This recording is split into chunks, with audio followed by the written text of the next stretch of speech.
আজি যেহেতু ভাৰত চৰকাৰৰ গৃহ উত্তৰ পূৰ্বাঞ্চলৰ গৃহ এডিশনেল চিফ সেক্ৰেটাৰি চৰকাৰৰ চিফ সেক্ৰেটাৰি আৰু এডভাইজাৰ নৰ্থ ইষ্টৰ আৰু এডিজিপি আমাৰ চৰকাৰৰ আৰু বিটিআৰৰ চিফ আমাৰ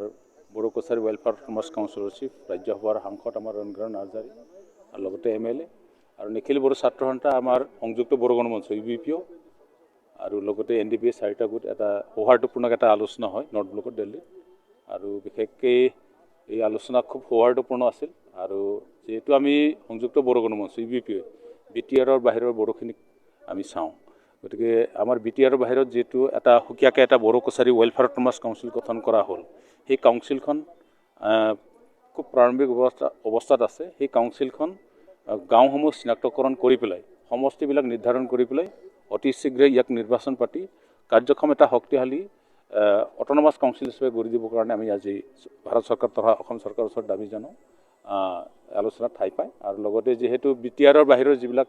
6.3 ক্লজ আছিলে যিবিলাক বিটিআৰৰ বাহিৰৰ যিবিলাক বড়ো মিডিয়াম স্কুল আছিলে সেই মিডিয়ামসমূহ অতি শীঘ্ৰে তাৰমানে চৰকাৰীকৰণ কৰি পেলাই কৰিবৰ কাৰণে আমি আলোচনাত এইটো উত্থাপন কৰোঁ আৰু লগতে যেহেতু 2006 চনৰ যিটো বন আইন মতে